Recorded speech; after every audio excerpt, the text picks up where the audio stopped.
조기 대선이 불과 2달도 채 남지 않은 6월 3일로 급박하게 다가오면서 국민의힘 내부에서는 일촉즉발의 경쟁 구도 속에 수많은 후보들이 고개를 들고 있습니다. 전혀 의외의 인물, 바로 한덕수 대망론이 소리 없이 그러나 거세게 정치권을 뒤흔들고 있습니다. 본인은 손사래를 치며 부인하고 있지만 실상은 어떤가요? 여의도에서는 연일 한덕수를 향한 구애와 간청 집단적 설득이 물밑에서 벌어지고 있습니다. 그런데 이 와중에 상상조차 하지 못했던 장면이 터져나왔습니다. 미국 대통령 도널드 트럼프가 한덕수 대통령 권한대행과 통화를 했을 당시 대뜸 꺼낸 말이 대선 나올 생각 있느냐였다는 사실은 무엇을 말해줍니까?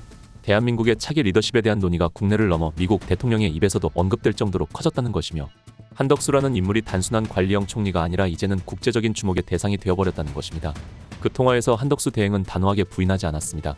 여러 요구와 상황이 있어서 고민 중에 있다. 아직 결정한 것은 없다고 답변한 것으로 전해지는데, 여기서 주목해야 할 것은 아니다가 아닙니다. 한마디로 출마를 부정하지 않은 채 문을 열어둔 것인데, 이것이야말로 정치적 언어로는 사실상 출마 의사표명의 전 단계라고 보는 게 맞습니다.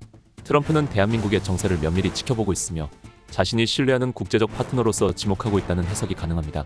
외교 소식통들이 말하듯 트럼프 팀은 전 세계 주요국의 뉴스와 정세를 거의 실시간으로 보고 있으며, 한국 내부의 정치적 소용돌이가 국내 정치의 문제가 아니라 미중 냉전 구도 속에서 자유진영의 한 축을 세우는 퍼즐 중 하나로 보고 있다는 것입니다.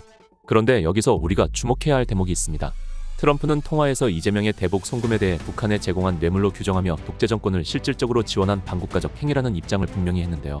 그는 이재명이 자신의 정치적 입지를 강화하기 위해 북한 김정은과의 만남을 추진했으며 이를 위해 거액이 송금됐다는 점을 명백한 대북 제재 위반으로 간주한 겁니다. 트럼프는 한덕수에게 이재명을 법으로 제재하지 못하면 미국이 직접 나설 수 있다고 경고했는데, 구체적으로는 금융제재, 자산 동결, 대북 접촉 조사 등을 언급하며 미국 국내법과 국제 제재 시스템을 통해 이재명을 제재할 수 있음을 시사했는데요. 이재명이 북한에 보낸 800만 달러는 우리 돈으로 따지면 무려 100억 원이 넘는 금액인데, 이 돈은 스마트팜 사업비 명목으로 500만 달러가 쓰였고 나머지 300만 달러는 이재명의 방북 대가로 전달되었죠. 이는 사실상 북한 조선 노동당의 뇌물을 제공한 것인데요. 이런 사건은 특정 범죄 가중처벌법으로 적용하면 무기징역까지도 선고될 수 있는 심각한 범죄입니다. 더욱이 이는 미국 법률을 위반한 것이니 상황은 점점 더 복잡해지고 있습니다. 최근 미국의회 조사국 크루즈에서 트럼프 대통령에게 보낸 한국의 정치위기 개헌과 탄핵이라는 보고서에서도 이재명의 이름이 상세히 언급되며 그의 여러 혐의와 법적 문제를 적나라하게 드러내고 있죠. 보고서는 대북 송금 사건을 주목하고 있는데, 이것이 이재명 구속 가능성을 가장 높이는 주요 범죄라고 강조하고 있는데요. 보고서에서 특히 강조하는 부분은 이재명이 북한에 보낸 4번의 초청 공문입니다. 이 공문들은 쌍방울이 북한에 자금을 송금한 발송되었다는 점에서 단순한 우연이 아니라 철저히 계산된 공작이었다는 것을 의미하죠. 매번 돈이 전달될 때마다 나를 초청해달라며 직인을 찍어보낸 이재명의 행위는 단순한 요청을 넘어선 것인데, 이와 관련된 공범자인 이화영의 행적도 눈여겨볼 만합니다. 그는 북한에 출장을 다녀오며 최소 17번 이상의 보고를 했고, 그중 3번은 직접 전화로 보고했다고 합니다. 이처럼 정교하게 짜인 공작이 단순한 해프닝일 리 없죠. 여기서 가장 중요한 의미는 바로 미국의회 조사국 크루즈 보고서에 담겨 있는데, 이 보고서의 핵심은 무엇일까요?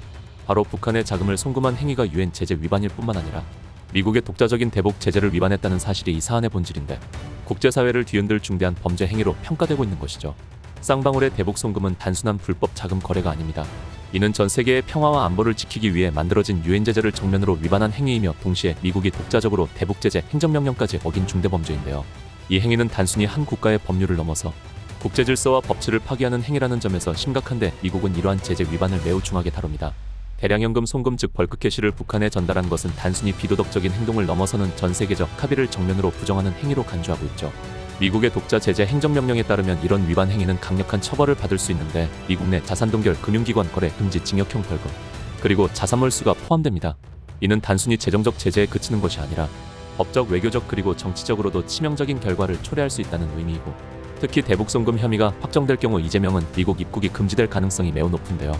미국 입국 금지는 단순히 개인의 이동 자유를 제한하는 것을 넘어서 한국의 주요 대선 후보가 국제적 망신을 당하는 상황을 초래합니다. 이재명이 대통령이 된다면 미국에 입국조차 할 수 없는 한국 대통령이라는 전례 없는 상황이 발생할 것입니다. 한국과 미국 간의 동맹관계에 있어 중요한 순간에 미국의 블랙리스트에 오른 대통령이 과연 동맹국과의 정상회담을 어떻게 진행할 수 있겠습니까? 이것은 국가적 위신을 실추시키는 것을 넘어 대한민국을 국제적 조롱의 대상으로 만들 수 있습니다. 이러한 사안의 무게를 고려할 때 미국의 강력한 독자 제재는 단순한 형식적인 조치가 아니라 실제로 적용될 수 있습니다. 이 엄청난 범죄의 실체를 파고 들어가 보면 그 중심에는 이재명이 있고, 그의 배우로 지목된 이화영, 신명섭, 이해찬이라는 인물들이 얽혀 있습니다. 이 사건에서 핵심적인 역할을 하는 이해찬과 이화영, 이 둘의 관계는 단순한 협력자를 넘어선 정치적 운명 공동체에 가깝습니다.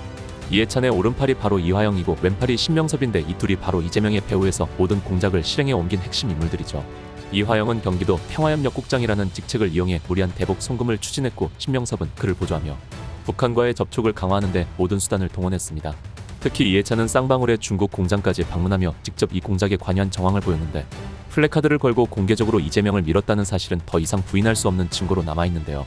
이재명은 북한 방문이라는 명분 아래 모든 것을 걸었습니다. 내가 북한을 가야만 대선 승리와 대통령직이 보장된다는 판단 아래 기업을 압박하고 정치적 자원을 총동원해 무리하게 대북 송금을 강행했죠.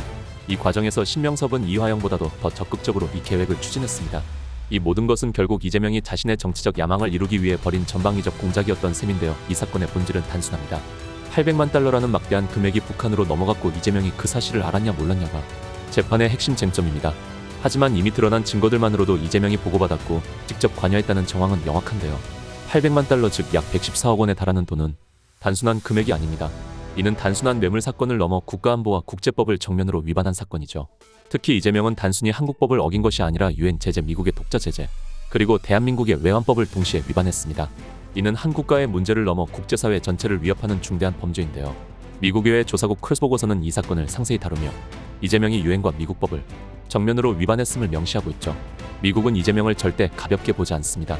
이 사건은 단순히 국내 정치 문제가 아니라 미국과 북한 간의 외교적 긴장을 건드리는 민감한 사안인데 특히 미국의 독자 제재를 위반한 이재명은 그 사실이 확정될 경우 미국 입국 금지 블랙리스트에 오를 가능성이 매우 크고 더 나아가 미국 내 자산 동결 금융거래 금지 징역의 벌금 자산몰수 등 강력한 제재가 가해질 수 있죠. 보고서에서 지적한 것처럼 미국의 주요 동맹국 대통령 후보가 블랙리스트에 오르는 초유의 사태는 현실이 될 수 있습니다. 트럼프 대통령이 이 사안을 주시하며 절대 용서하지 않을 것이라는 분석은 그저 추측에 불과하지 않습니다. 트럼프가 북한과의 협상을 위해 쌓아올린 제재체계를 이재명이 정면으로 무너뜨린 행위는 그 누구도 쉽게 간과할 수 없는 문제이기 때문인데요. 이 사건은 반드시 신속하고 철저하게 이되어야 합니다.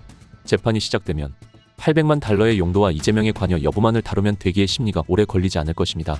이미 이화영이 1심에서는 징역 9년 6개월을 선고받았고 항소심에서 7년 8개월의 징역형을 선고받은 점을 고려할 때 이재명에게는 최소 15년 이상의 중형이 내려질 가능성이 큽니다. 그러나 공범인 이화영이 이미 실형을 선고받았고 이재명에 대한 법적 압박은 더욱 거세지고 있습니다. 현재 수원지방법원에서 진행 중인 재판을 이재명은 지연 전략으로 연기시키고 있는데요. 이재명 측은 수원지법에서 진행 중인 대북송금 사건을 대장동 사건과 합쳐달라는 요청을 했으나 이는 김동연 부장판사가 기각했습니다. 이에 불복한 이재명 측은 사건을 다른 재판부로 옮겨달라는 요청을 했죠. 그 명분은 신진호 부장판사가 선입견을 가지고 있다는 주장입니다. 하지만 이는 신진호 판사가 엄중한 처벌을 내리는 판사라는 사실에 두려움을 느낀 회피 전략으로 해석되고 있죠. 그럼에도 불구하고 시간 끌기 전략은 한계에 봉착하고 있습니다. 대법원에 법관 기피 신청을 제출해 2달이라는 시간을 벌었지만 결국 법적 판결을 피할 수는 없습니다. 이재명에 대한 단죄는 이미 시작되었는데요. 더욱이 이 사건은 국내에서만 끝나는 문제가 아닙니다. 대북 송금 사건은 미국 내에서도 형사처벌 대상이 될 수 있는 중대한 국제적 범죄입니다. 특히 미국의회 조사국 CRS의 보고서에 따르면 이재명이 유죄 판결을 받게 된다면 미국 내 자산 동결, 금융거래 금지 징역형 벌금 자산몰수 등 강력한 제재가 가해질 것입니다. 미국 의회조사국은 111년의 역사를 자랑하며 800명의 전문가가 활동하는 조직으로 미국 입법 과정에서 막대한 영향력을 미치는데요. 그만큼 이 사안의 심각성과 파급력이 엄청나다는 것이죠. 의회조사국 보고서는 미국에서 조치하였지만 이재명이라는 인물을 신뢰하지 않는다는 사실을 명확히 짚고 넘어갑니다. 그는 겉으로는 한미동맹을 이야기하고 자유진영 민주진영을 말하지만 실상은 미국이나 일본을 적대시하며 북한, 중국, 러시아에 기울어진 사고방식을 가지고 있다고 강조하고 있죠. 그 정도로 이재명에 대한 국제사회의 신뢰는 낮다는 건데요. 이재명에 대한 단죄는 이제 거스를 수 없는 흐름이 되었습니다. 더 이상 술책으로 시간을 버는 전략은 효과를 발휘할 수 없으며 법적 정의는 점점 더 뚜렷하게 강화하고 있습니다. 그 실체를 드러내고 있습니다. 다음 시간에 뵙겠습니다. 정성산TV 좋아요, 구독, 알림 설정 부탁드립니다. 감사합니다.